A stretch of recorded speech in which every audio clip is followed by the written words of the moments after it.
In the next video, I will show you how to assemble products in the catia design. The assembly library, how to assemble different parts within the catia V5 software.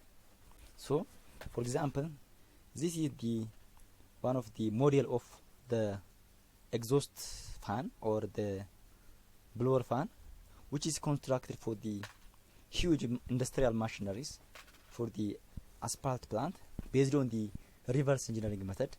So within this example, I would like to show you how to develop the assembly model.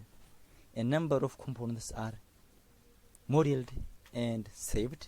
After that, we have to assemble these components together to give a specific machine component or a specific object. So for example, let's show the internal structure of this assembly component. For example, I remove this cover, hide. This element is displayed.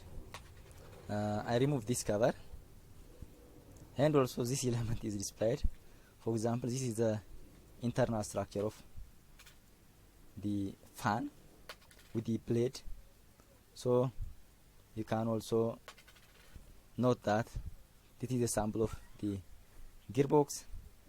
So let's look together with the assembly of the blower fan or the induced fan. This induced fan basically is for to remove dust from the asphalt plant. So this is very a good design of or a model of fan. This fan uses 75 kilowatt motor and a very big fan. Just the frames and the structure of the fan, including the bearings and the pulleys, also displayed within this model.